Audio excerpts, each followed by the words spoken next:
ठिकाणी बिबट्याचा वावर हा वाढतच चालला आहे आणि अनेकांवर प्राणघातक हल्ले सुद्धा या बिबट्याने केले। आता सोलापूरकरांना सावधान राहण्याची वेळ आली, कारण सोलापूर पासून फक्त 35 किलोमीटर अंतरावर बिबट्याने एका व्यक्तीवर हल्ला केलाय। तुळजापूर तालुक्यातील मसला येथे एका तरुण शेतकऱ्यावर शेतात दबा धरून बसलेल्या बिबट्याने प्राणघातक हल्ला केल्याची घटना सोमवारी 5 मे रोजी दुपारी 2च्या सुमारास घडली।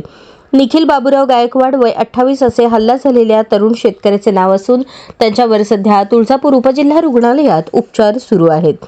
सोमवारी दुपारी निखिल गायकवाड हे त्यांच्या शेतात जनावरांना हिरवा चारा आणण्यासाठी गेले होते। ते गवत कापत असताना त्याच गवतात दबा धरून बसलेल्या बिबट्याने निखिल गायकवाड यांच्यावर अचानक हल्ला केला।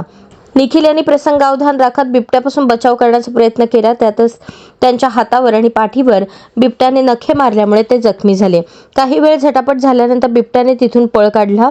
निखिल गायकवाड यांनी जखमी अवस्थेतच घर गाठले आणि तिथून तुळजापूर येथील उपजिल्हा रुग्णालयात दाखल झाले। धाराशिव जिल्ह्यात सर्वत्र बिबट्याची दहशत वाढली असून जिल्ह्यात 12 ते 15 बिबटे असल्यामुळे शेतकऱ्यांना धोका निर्माण झाला आहे। डिसेंबर महिन्यात भूम तालुक्यातील मात्रेवाडी येथील शेतकऱ्यावर बिबट्याने असाच हल्ला केला होता। त्यानंतर तुळजापूर तालुक्यातही अशीच घटना घडल्यामुळे वनविभाग सतर्क झाला आहे। सध्या मसला गावच्या शिवारात वनविभागाची टीम दाखल झाली असून बिबट्यापासून सावध राहण्याचे आवाहन वनविभागाने केले आहे।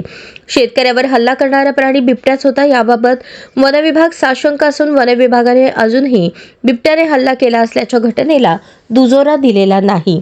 तरीही शेतकऱ्यांनी सावध राहावे असे आवाहन वनविभागाने केले आहे।